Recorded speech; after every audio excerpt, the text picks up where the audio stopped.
What's up, geniuses? My name is Adrian Rivera, and welcome back to the channel where you learn to show your genius.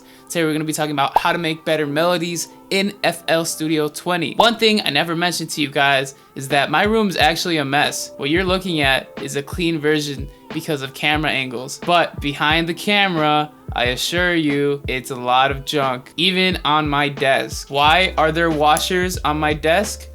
I don't know. That's not the reason why you're watching this video though. You want to know how to make those melodies sound amazing. I hate to break it to you, but it's a complicated process. Not everybody can make good melodies off the top of their head, and most of the time, that's where good melodies come from. There are ways to work around that and make really good melodies through music theory, but I'll say that majority of the time when I make melodies, it's because I think of it at the top of my head. Majority of the time, I am using my MIDI keyboard. It's connected to the computer right now, so I can't really unplug it. But I use the MIDI keyboard most of the time to come up with some more ideas that might be sitting around somewhere in my head. This is usually how most melodies are made, but I will show you a different way to do it. But first, I gotta show you guys something. Welcome back to my wall. Let's see if I have a silver play button yet. Oh look! It's my second channel, Beats by Adrian Rivera. I post all my new beats that come out on my beat store on this channel. If you want to know when new beats come out, make sure you subscribe to that channel by clicking the eye icon up there or the link in the description. But more importantly,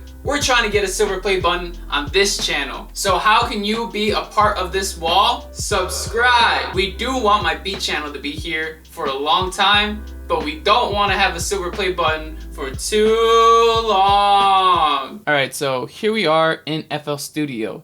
Like I said, when it comes to making melodies, it's a lot of trial and error. You're never going to get it right the first time. I really don't make good melodies the first time I come up with one. Usually what happens is I come up with chords, and then I make a melody on top of those chords, and with that melody, it's not like I'm thinking super hard about it. It's just something that naturally comes when I'm playing on the piano or when I'm singing. Most of the time, I make my melodies using my voice because I'm singing on most of my songs. But if you want to add some piano or something into your song and add some melody, then I will give you a way to do it. Because obviously, saying that it comes from the top of my head is not the best way to show you how to make a melody. So how do you make a melody without thinking super hard? You use music theory, which still takes a lot of knowledge. I'm not an expert at music theory, but I know enough to get by, and I'm gonna share some little music theory tips for you to get some really good melodies in FL Studio. So I'm assuming that you guys have started off with a chord progression right here, like how I have. And if you didn't, it doesn't matter.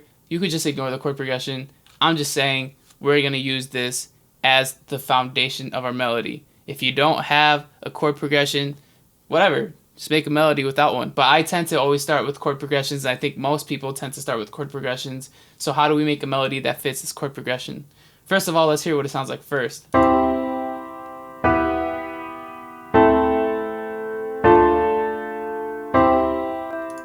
Nothing too crazy. What we're gonna do is try to find the key of this chord progression. So for you guys that don't know literally anything about music theory, a key is like a sequence of notes that sound good together. They're spaced in specific intervals so that no matter what note you start on, if you do the exact same intervals all the time, you're gonna get a good sounding key. I probably didn't explain it the best, but I feel like it's the simplest way to get the point across. If you want the Google definition, I'll read it to you right now. The key of a piece is the group of pitches or scale that forms the basis of a musical composition in classical, Western art, and Western pop music. So basically, a bunch of notes that sound good together. So first thing first, my voice cracked a little bit.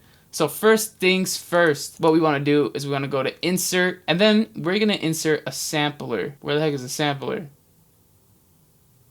Found it. You're going to insert a sampler. Why are we inserting a sampler? Well, it's because it does not make any noise. It could make noise if you put a sample in there, but we're not going to be using it for that. What we are actually going to do is we're going to go into the piano roll. We're making sure that we do this on the same pattern as our chord progression, because then this happens. You can see the notes of the chord progression in the background of the sampler. So since we're in the piano roll now, what we got to do is figure out the key. Now, when you figure out a key in music theory, if you're doing this like professionally, what you're supposed to do is find the root note and then build the scale up from there and basically analyze it from there. Like I said, I'm not a professional at music theory. I know enough to get by. I passed AP Music Theory in high school with like a C. The professional way is not the way we're about to do it right now. We're not going to be wrong in any way. It's just that I know that my music theory teacher would probably look at me and yell. So let's figure out the key of this song. The first thing we're going to want to do is determine if it's major or minor. In simple terms, major means that it sounds happy, minor means that it sounds sad. If we have a major C chord, it's going to sound like this. Oh, I didn't have flex open. It's going to sound like this. That's a major C chord. But a minor C chord sounds like this. That's a lot sadder. If you have a major key, you're going to be hearing more major chords than minor chords most of the time. Usually, okay? Usually. If you're in a minor key, you're going to be hearing minor chords most of the time, and that's going to sound more sad. So for example, major scale, and then minor scale. Two different feelings. So let's listen to our chord progression and figure out if it's major or minor. And if you don't have a chord progression, great for you. You can choose if you want a major or minor key. But first, let's listen.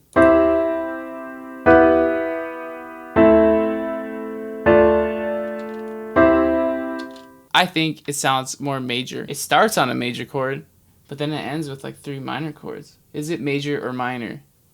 We're going to go with major. Okay, so since we're assuming that it's major, we're going to figure out what the key is. So we're going to go to this drop down arrow, go to stamp. Then you can see that we have these scales right here. So major, then minor. You see, when it comes to scales, it's not always just major, minor. You have minor harmonic, minor melodic, minor natural. So if you don't know music theory and you don't know what these scales are, it might be a little bit of a tedious process trying to figure out the key. Definitely recommend that you learn some music theory, because knowing even just a little bit will help you a lot in finding keys. It'll also help you with chord progressions because you'll understand harmonic functions better. So since we are assuming that it's major, we don't know yet, we're gonna click this major. And now that we have the stamp, we can literally click on this chord, bada bing, bada boom, and stretch it out. So we're gonna copy and then paste this again and bring it up here so that we can repeat the major scale. So I click the bottom note that was in my chord progression, and if I play this on flex,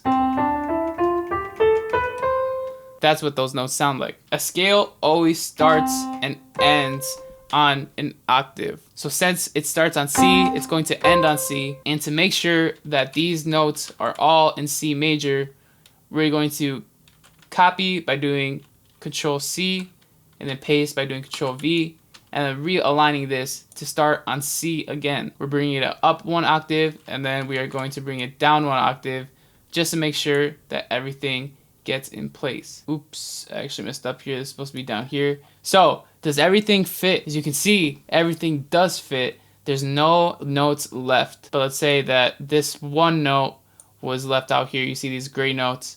That means you got the wrong key, and you got to look for another one. Like I said, that could be a tedious process if you don't know any music theory. So we know that this works. So how can we use this information to make a melody that sounds good on this chord progression? So what we're gonna do is we're actually gonna copy this and then make a new pattern. In this new pattern, we're gonna open up the piano roll again and paste that in. And then we're gonna go into flex, and now we have this little template here. So literally all you have to do is plug in notes that are in this key. It's gonna sound decent. Is it gonna sound good? Can't guarantee that. But what we can try is putting in 1 note here. Let's say we want to put 1 note here, put 1 note here, and like if we listen to it, it works. Obviously, you want to have some more creative freedom with this. Shorten some notes, lengthen some other ones, and then get some nice groove going on. This note right here might sound a little weird. Let's see how it sounds like though. I don't like that note. I'm gonna take that out. I'm gonna let this go out a little bit more. Now for me, that sounds like it concludes too cheesily, I guess you can say. So that is the melody we got. It fits in the key, but now how does it fit with the chords that we have? So we're just gonna place this here, put down the chord progression, and see if it goes well.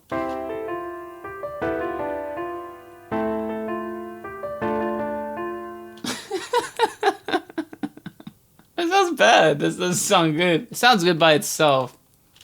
Obviously, it doesn't fit with these chords. So let's fix this up. Let's actually make it sound good with these chords. Obviously using the scale as reference because we know that these notes will fit. And you can hear they fit sometimes, not all the time, but they fit sometimes. And the reason for that is because they're in the same key. The thing is, I forgot to mention, and it just slipped my mind, that notes can clash if they're too close together in the same key. For example, this is a 1, this is a 2 in the scale of C major. 1, 2, that sounds good, but if you put it together, it's gonna sound bad. And if you have chords that play with a melody, I mean, it doesn't sound that bad, but like, you know, there's that clash there. That's not the prettiest sound. So when you're writing your melodies, you also want to make sure that they work well with what you got here. What happens if we put this up the octave though? How does this sound up the octave?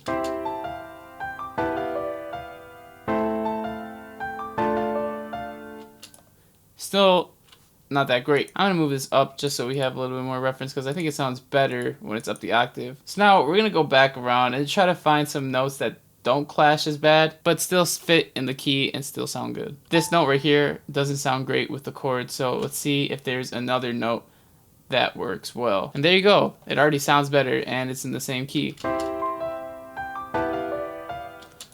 Now that part is still ugly.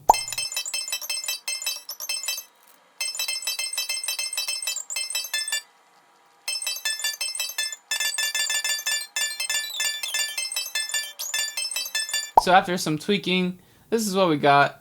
Not too much thought put into it, but I mean, it's decent.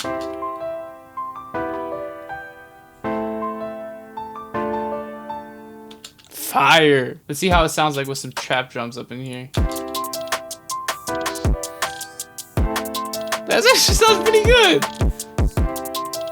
Like I said, this isn't really the process that I do when I go to making melodies. Making a melody is like, it's a process that you just kind of learn. Just like when you're growing up as a baby, like you just learn how to talk and speak in your language. Nobody really teaches you how to speak when you're a baby. You just kind of pick it up. That's kind of how I am with my melodies. I mean, I've just written music for so long that I just write stuff, but it definitely can still be taught, and there's some more professional way to do it. Obviously, like I said, music theory is a whole world on its own. If you want to know how to write melodies really well, music theory is probably going to be something that you're going to want to look into. There's things like chord progressions that you got to learn, scales, which is what we were working with here. There's just so much with music theory that if you want to get good at doing it, you're going to have to take a lot of time to learn it. This process gets the job done. As you heard, it sounds decent. It's not mind-boggling. It's not like, oh, this is the most amazing melody. But music is subjective, so I guess somebody is gonna think that this is crazy. At the end of the day, whatever method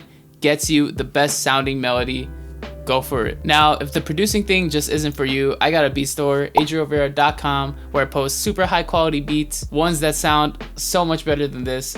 I promise. All the beats that I put on my beat store, I would use myself. And if you're not looking to buy any beats right now, but you still want to know what those beats sound like and when I'm making new beats, feel free to subscribe to my beat channel, Beats by Adrio Rivera. Link is in the description. Also, make sure to subscribe because that wall needs a silver play button. I really appreciate you guys watching. Stay safe out there. Wash your hands. Eat a lot of vitamin C. But most importantly, don't be afraid to show your genius. Baby, you call me. You tell me